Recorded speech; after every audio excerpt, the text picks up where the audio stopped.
성경 말씀은 요한계시록 13장 1절에서 10절까지입니다. 지난주일 설교 때에 하나님께서 사탄과 그의 세력들을 이 땅에 남겨두고 또 우리 성도들을 유혹하고 공격하게 하는 그러한 이유들이 있다고 말씀을 드렸습니다. 첫째는 우리 하나님의 자녀들을 더 강한 군사로 세우기 위함입니다. 둘째는 사탄의 공격과 유혹을 극복한 우리들에게 이 땅과 영원한 하늘나라에서 더 많은 상급을 주시기 위함입니다. 셋째는 우리 신자들로 하여금 더욱더 하나님을 의뢰하고 붙들도록 하기 위함입니다. 넷째는 알곡과 죽정이를 가리기 위함입니다.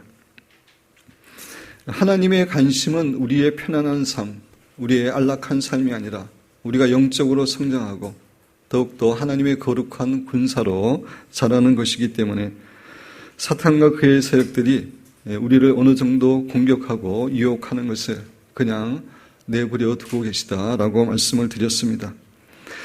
오늘 본문 말씀이 기록되어 있는 요한계시록 13장은 요한계시록 12장과 서로 밀접한 관계를 갖고 있는 내용입니다. 12장 마지막 절은 7년 대환란기의 후반부 3년 반이 시작할 때에 사탄이 본격적으로 하나님의 백성들을 박해하는 그런 모습이 그려져 있습니다. 물론 사탄은 지금 또 하나님의 백성들을 공격하고 유혹하고 있지만 이제 마지막 3년 반이 남겨져 있을 때에 정말 본격적으로 하나님의 백성들을 공격하려고 합니다. 요한계시록 13장은 그것을 구체적으로 설명한 내용이라고 할 수가 있습니다.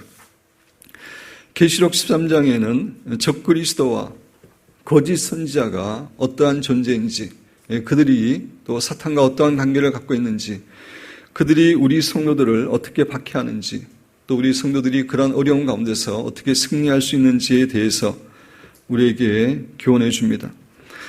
오늘은 함께 읽은 본문 말씀을 통해서 마지막 시대에 적그리스도가, 거짓 선지자에 대해서는 다음 주에 살펴보겠습니다. 적그리스도가 어떻게 역사하는지 살펴보면서 하나님께서 우리 각자에게 주시는 은혜와 교훈을 받기를 원합니다.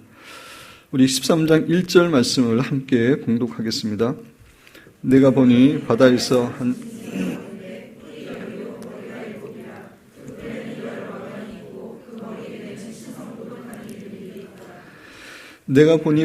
한 짐승이 나온다라고 이야기합니다. 여기서 짐승은 적그리스도를 가리키고 바다는 열방의 나라들을 의미합니다. 계시록 17장 15절에 보면 이런 말씀이 있습니다. 또 천사가 내게 말하되 내가 본 바 바벨론 음녀가 앉아있는 물은 백성과 무리와 열국과 방언들이니라. 계시록에서 물과 바다는 열방을 상징하는 경우가 많이 있습니다. 구약성경 이사야 17장 12절도 시간이 없어서 찾아보지 않겠지만 읽어보시면은 열방을 바다의 비유로 해서 이야기하고 있습니다. 따라서 바다에서 한 짐승이 나온다라는 것은 적그리스도가 열방 가운데서 나올 것임을 우리에게 교훈해 주는 겁니다. 그런데 구약의 다니엘서를 보면은 적그리스도가 다시 부활한 로마 제국이 다시 부활하는 것은 아니지만 로마 제국 같은 강력한 제국이 부활하는데 그 로마 제국의 지역에서 나오게 된다는 사실을 우리에게 교훈해 줍니다. 적그리스도는 결국 유럽에서 나오는 것이라고 할 수가 있습니다. 이 적그리스도는 7년 대환란이 시작되기 전에 10개국의 정치적 동맹과 강력한 군대와 세계적인 종교 연맹을 통해서 역사상 가장 크고 강력한 세계적인 제국을 다스리는 존재가 될 것입니다. 제가 여러 번 여러분에게 말씀드렸지만 이 적그리스도가 이스라엘과 평화 조약을 맺게 되므로 7년 대환란이 시작합니다. 그래서 종말론을 연구하는 많은 사람들이 언제 이러한 일이 일어나고 있는지 예의주시하고 있습니다. 적그리스도가 이스라엘과 평화 조약을 맺게 되면 7년 대환란이 시작하는데 적그리스도는 3년 반 동안에는 초기 3년 반 동안에는 자기의 정체를 숨기고 이스라엘과 평화적으로 잘 지냅니다. 그런데 후반기 3년 반이 시작될 때에 갑자기 돌변해서 이스라엘과의 평화조약을 파기하고 이스라엘을 침공해서 많은 유대인들을 죽이기 시작합니다. 적그리스도를 사로잡고 있는 사탄이 결국 이스라엘 백성을 싫어하기 때문에 적그리스도도 이스라엘 백성들을 핍박하고 죽입니다. 아이하베의 마이크 비클 목사님은 사탄이 이스라엘 백성들을 싫어하는 이유가 이스라엘 백성들이 남자를 예수 그리스도를 낳은 민족이기 때문이 아니라 그것뿐만 아니라 이제 이스라엘이 마지막 예수 그리스도께서 이 땅에 재림하실 때에 이스라엘 나라가 지도자들이 예수님을 왕으로 이스라엘의 왕으로 환영하고 초청하게 될 것임을 이야기합니다. 그래서 사탄은 그것을 알기 때문에 이스라엘 백성들이 결국은 그 지도자들이 예수님을 왕으로 모실 것이기 때문에 그 일이 일어나지 않도록 이스라엘 백성들을 다 죽이려고 한다고 설명하고 있습니다. 이스라엘 민족을 다 멸절하고 다 죽이면은 그러한 일이 일어나지 않고 그래서 자신도 영원한 불본세에 던져지지 않기 때문에 그래서 이스라엘 백성들을 철저하게 죽이려고 한다라고 이야기하고 있습니다. 계시록 13장 1절로 다시 돌아가서 뿔이 열이요 머리가 7이라 그 뿔에는 여러 왕관이 있고 그 머리들에는 신성모독하는 이름들이 있더라라고 이야기합니다. 적그리스도가 10뿔과 7머리를 가지고 있음을 이야기하고 있는데 이 모습은 요한계시록 12장 3절에 나타난 사탄의 모습과 거의 유사합니다. 우리 계시록 12장 3절을 보도록 하겠습니다. 계시록 12장 3절에 보면 하늘에 또 다른 이적이 보이니 보라 한 큰 붉은 용이 있어 머리가 7이요 뿔이 10이라 그 머리에 7 왕관이 있는데 머리가 7이고 뿔이 10인 것은 사탄이나 적그리스도나 같습니다. 요한계시록 12장 3절 말씀을 여러분에게 설명드릴 때 7머리는 무엇을 상징하는 것이라고 여러분이 말씀드렸습니까? 7머리는 세계 역사를 통해서 하나님의 백성인 이스라엘의 백성들을 괴롭히고 압제하는 또 압제할 7제국이라고 여러분에게 말씀드렸습니다. 애굽과 압수르와 바빌론과 페르시아와 헬라와 로마 제국 이 6개의 제국은 이미 하나님의 백성들을 압제하고 핍박했던 그런 제국들이고 그리고 이제 마지막 환란 시대에 이스라엘 백성들과 하나님의 백성들을 괴롭힐 적그리스도의 나라가 등장합니다. 그 7개의 제국을 7머리라고 여러분에게 설명을 드렸습니다. 여기에 대해서는 다니엘이 요한계시록에는 설명하고 있지 않지만 다니엘에서 그렇게 설명하고 있다고 여러분에게 말씀드렸습니다. 그리고 10뿔이라고 하는 것은 마지막 환란 시대에 적그리스도와 동맹을 맺는 10개의 나라들입니다. 다니엘서를 비롯한 구약의 여러 예언서를 고려볼 때 이 10개의 나라는 EU의 몇 개의 나라와 중동의 몇 개의 나라가 합쳐져서 동맹을 맺어서 적그리스도를 지원하는 10개국의 동맹국이 될 것입니다. 물론 적그리스도의 통치는 훨씬 더 세계적인 범위를 가진 훨씬 더 통치가 넓습니다. 그럼에도 불구하고 이 10개국의 나라가 적그리스도가 세계를 통치하는데 핵심적인 그런 역할을 하고 적그리스도를 돕는 그런 나라입니다. 적그리스도와 사탄이 이렇게 동일하게 10뿔과 7머리를 가졌다는 점을 통해서 적그리스도는 철저하게 사탄의 화신과 같은 그러한 존재임을 우리가 알게 됩니다. 참고로 사탄과 적그리스도와 거짓 선지자는 거짓 삼위일체라고 부릅니다. 제가 기본신학 강의에서 여러분에게 자세히 설명을 드렸지만 우리가 믿고 있는 하나님은 삼위일체 하나님으로 존재하는 분이시고 삼위일체 하나님이라고 하는 이 교리는 기독교만의 독특한 교리라고 여러분에게 말씀드렸습니다. 사탄은 늘 하나님을 모방하는 존재이기 때문에 그는 마지막 시대에 거짓 삼위일체를 통해서 이 땅에 역사합니다. 거짓 삼위일체는 사탄과 적그리스도와 거짓 선지자입니다. 거짓 삼위일체에서 사탄은 하나님과 같은 역할을, 적그리스도는 예수님과 같은 역할을, 또 거짓 선지자는 성령님과 같은 역할을 하는 것으로 이해하면 됩니다. 물론 삼위일체 하나님은 다 하나님이시지만 거짓 삼위일체에서는 사탄만 영적인 세력이고 적그리스도와 거짓 선지자는 인간입니다. 그렇지만 적그리스도와 거짓 선지자는 너무나 사탄으로 충만하기 때문에 거의 사탄과 같은 그러한 역할을 하는 자들이라고 생각하면 되겠습니다. 13장 2절 말씀 우리 같이 한 목소리로 읽겠습니다. 그런 곰에 발같고 그게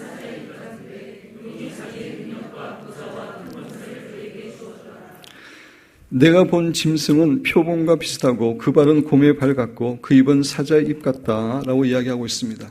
여기서 짐승이라고 하는 헬라어 단어는 테리온이라는 단어인데 이 단어는 집에서 기르는 가축이나 온유한 짐승을 의미하는 것이 아니라 아주 사나운 맹수를 가리킬 때 쓰는 단어입니다.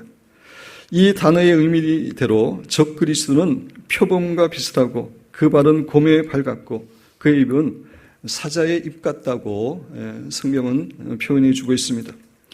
적그리스도는 표범처럼 민첩하면서도 곰처럼 엄청난 힘을 가지고 있고 그리고 닥치는 대로 모든 것을 물어뜯고 삼키는 사자입과 같은 존재임을 교훈해 주는 겁니다. 참으로 악하고 잔인하고 무자비한 존재임을 이 표현을 통해서 우리에게 교훈해 줍니다. 과거에 히틀러나 무솔리니, 스탈린, 이디아민, 김일성 같은 정말 잔인하고 무자비한 독재자들이 있었는데 적그리스도는 그들을 모두 합쳐놓은 것보다 더 잔인한 그러한 지도자가 될 것입니다. 그래서 그를 표범과 곰과 사자와 같은 그런 정말 나쁜 난폭한 그러한 속성을 갖고 있는 그러한 존재임을 설명하고 있습니다.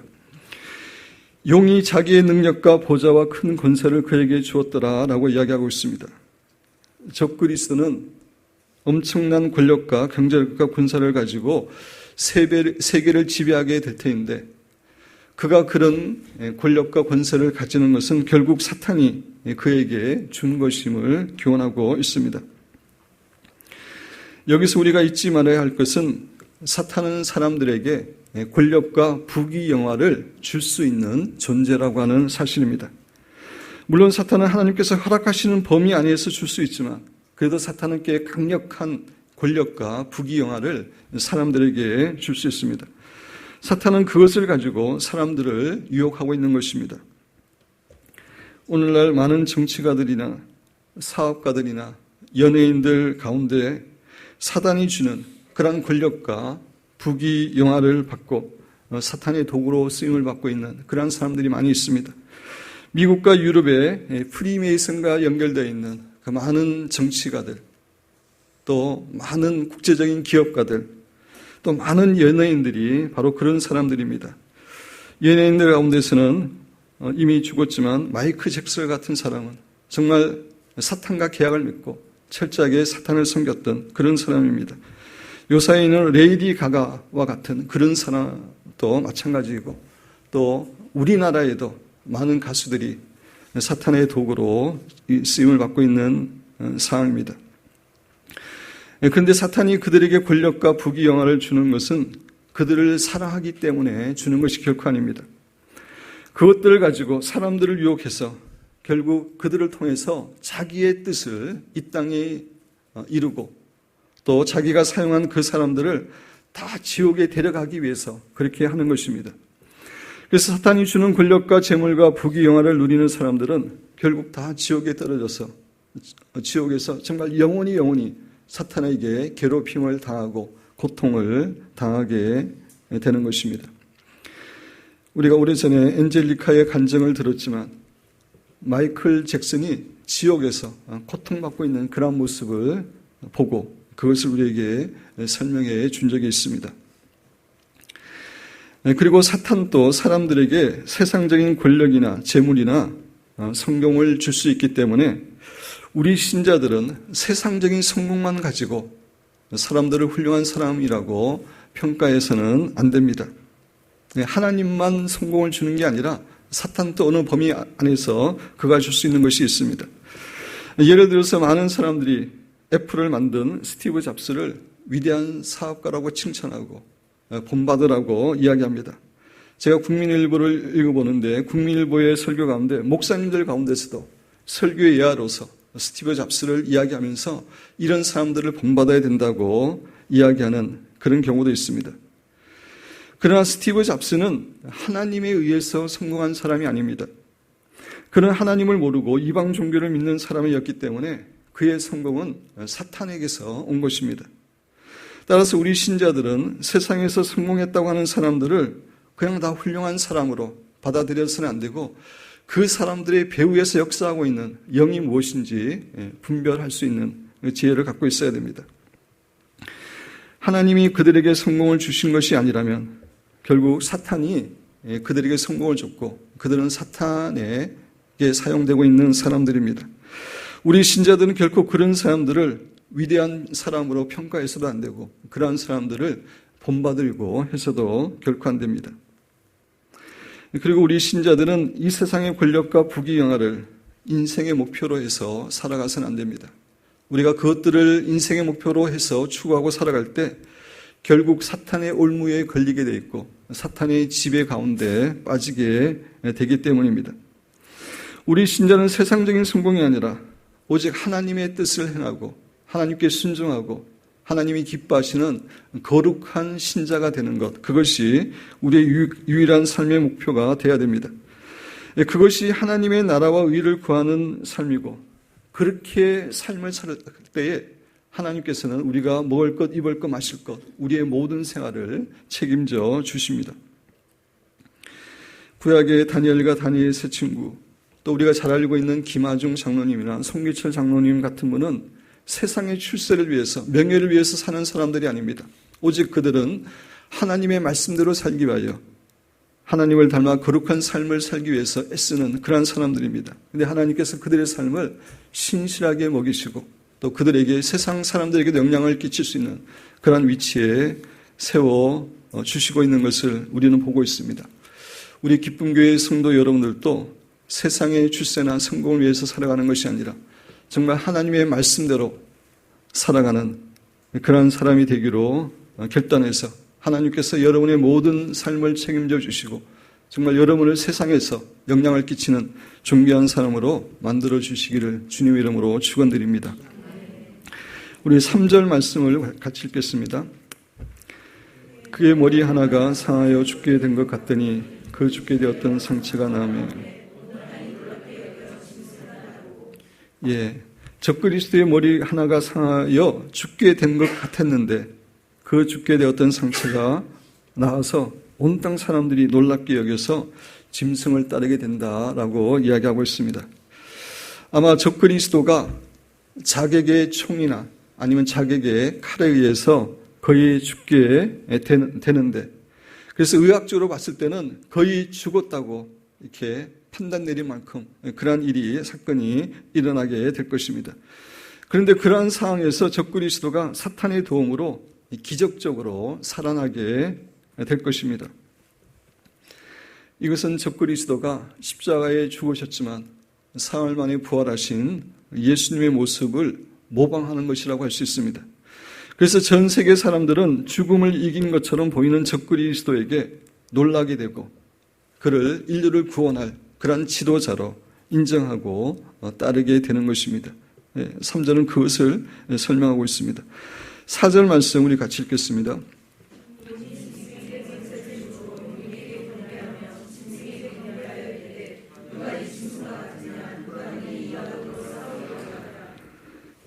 사탄이 적그리스도에게 권세를 줍니다. 다시 말씀드려서 적그리스도에게 악한 지혜를 주고 능력을 주고 권력을 주고 경제력을 부어주기 때문에 세상 사람들은 어떤 사람도 적그리스도를 당할 수 없다. 적그리스도를 이길 수 없다. 라고 이야기하면서 적그리스도와 사탄을 경배하게 될 것을 말해주고 있습니다.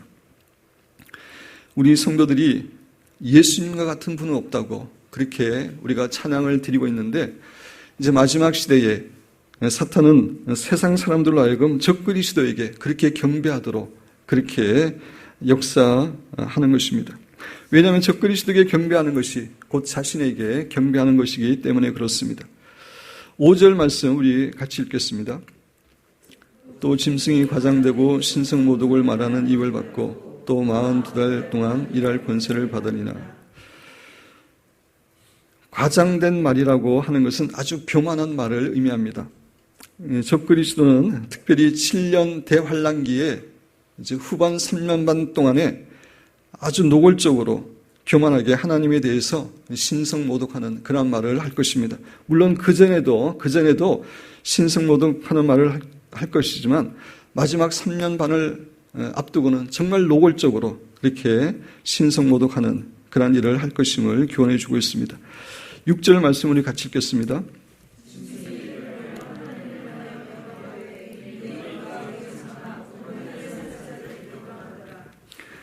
그래서 짐승이 입을 벌려서 하나님을 향해서 비방하고 신성모독하는 그런 일을 하면서 그의 이름과 하나님의 이름과 그의 장막 곧 하늘에 사는 자들을 비방하더라. 하나님의 이름뿐만 아니라 하늘에 사는 자들을 비방한다라고 이야기하고 있는데, 여기서 하늘에 사는 자들은 우리 성도들을 가리킵니다. 우리 신자들은 하늘의 시민권자를 가진 자들이기 때문에 계시록에서 이렇게 표현하고 있습니다. 참고로 계시록에서 불신자는 땅에 사는 자들이라고 반복해서 이야기하는데, 그것은 불신자를 가리키는 것이고 하늘에 사는 자는 우리 신자들을 의미합니다. 앞으로 적그리스도는 대중들에게 연설할 기회가 있을 때마다 하나님의 이름을 모독하고 대적할 뿐만 아니라 우리 성도들에 대해서도 비난하고 조롱하는 그런 말을 하게 될 것입니다.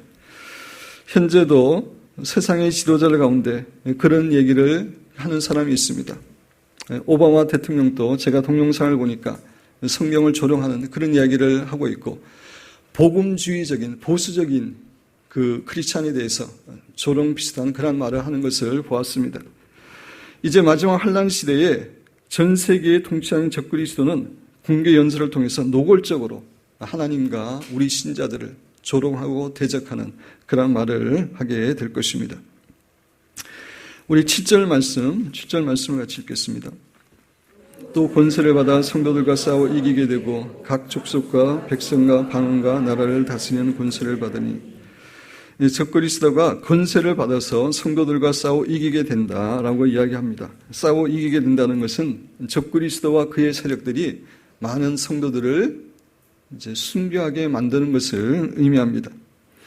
이때 얼마나 많은 신자들이 순교당하게 될지는 현재로서는 모릅니다. 현재도 매년 수십만의 크리스찬들이 사실 예수님 복음 때문에 죽고 있는데, 이 마지막 시대에 엄청난 사람들이 순교를 당하게 될 것입니다. 그럼에도 불구하고 지난주에 제가 여러분에게 말씀드렸지만 우리 신자에게 순교는 결코 패배가 아니라 영원한 승리입니다.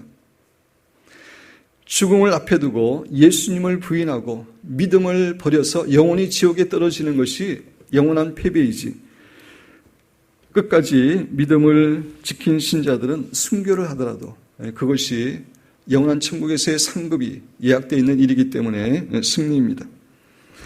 만약에 순교가 우리에게 패배라면 하나님은 결코 우리에게 순교를 허락하시지 않을 겁니다. 그러나 우리 신자들에게 순교는 예수님의 십자가에 돌아가심과 마찬가지로 영원한 승리이기 때문에 그렇게 허락하심을 우리는 기억해야 됩니다. 그리고 각 족속과 백성과 방언과 나라를 다스리는 권세를 받는다라고 이야기하고 있습니다. 적그리스도의 통치가 전 세계적으로 미칠 것을 우리에게 교훈해 주는 그런 내용입니다. 유엔은 현재 전 세계에 192개 나라가 있다고 말을 한다고 합니다.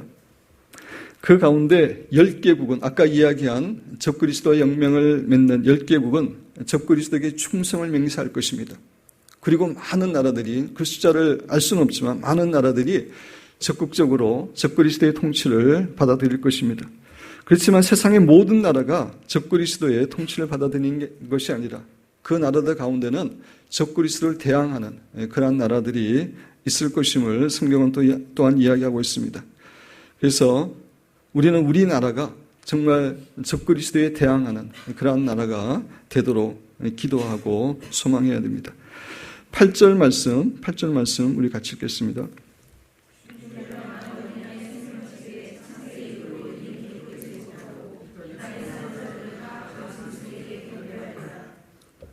구절도 읽겠습니다.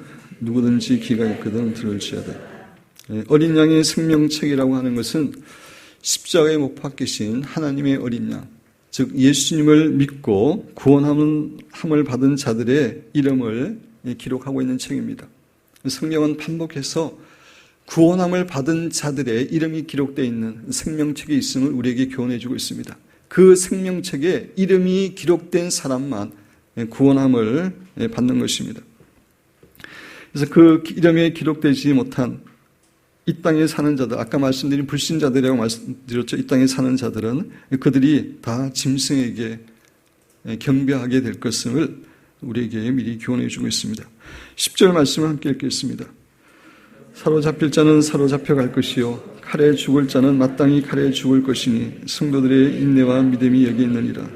이제 마지막 환난 시대에 성도 가운데 사로잡혀서 감옥에 갈 자들도 있고 또 칼에 순교할 자도 있다고 이야기하면서 그때 인내와 믿음을 가지고 이겨야 됨을 우리에게 교훈해 줍니다. 그렇습니다. 우리가 마지막 환난 시대에 승리하기 위해서 꼭 가져야 될 것은 인내와 믿음입니다.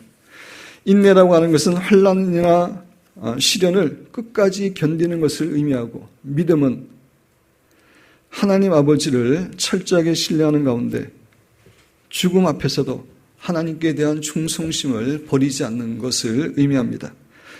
우리가 하나님을 신뢰하는 믿음이 있을 때 우리는 끝까지 인내할 수 있습니다. 사탄과 적그리스도가 잠시 우리를 핍박하고 심지어 죽이기까지 하지만 그럼에도 불구하고 하나님만이 하늘 보좌에 앉아 계시는 영원한 주권자가 되시고 영원한 심판자가 된다고 하는 사실과 또 잠시 후에 예수 그리스도께서 이 땅에 왕으로 오셔서 사탄과 그의 세력들과 모든 악한 자들을 심판하시고 영원한 불못에 던지시고 또 우리 신자들에게는 영원한 안식과 상급과 축복을 주신다고 하는 그 사실에 대한 믿음이 있을 때 우리는 끝까지 인내하며 승리할 수 있는 것입니다. 사랑하는 성도 여러분, 이 세상에서 우리 신자의 길은 결코 넓고 평탄한 길을 가는 길이 아닙니다. 우리 신자의 길은 좁고 협착한 길을 가는 것입니다. 그래서 예수님께서는 그 길을 가는 자가 적다고 이야기했습니다. 그러나 그 길만이 진정한 생명의 길이요 승리의 길입니다. 이 세상에서 환난을 감수하면서 좁은 길을 가는 사람들에게는 하늘나라에서 놀라운 상급과 축복이 예비되어 있습니다. 사도 바울은 로마서 8장 18절에서 이렇게 이야기합니다. 생각하건대 현재의 고난은 장차 우리에게 나타날 영광과 비교할 수 없도다. 우리가 이 세상에서 좁은 길을 가기 때문에 때로 고난을 당하고 핍박을 당하고 어려움을 당하지만 그러나 그 환난과 곤란을 통해서 하늘나라에서 받을 그 영광과 상급과는 비교할 수 없다고, 그렇게 큰 상급이 우리를 기다리고 있다고 사도 바울은 우리를 격려하고 있습니다. 우리 기쁨교회 성도 여러분들은 앞으로 이 세상에서 잠시 사탄과 적그리스도의 핍박과 고난을 당하고 어려움을 겪을 수 있겠지만 그러한 가운데서도 끝까지 믿음을 지키고 인내하면서 좁은 길을 가심으로 정말 잠시 후에 하나님을 만나게 될 때에 잘했다고 칭찬과 상급을 받으시고 이 땅에서도 또 믿음으로 하나님의 놀라운 축복을 누리시는 귀한 성도들이 되시기를 주님의 이름으로 축원드립니다.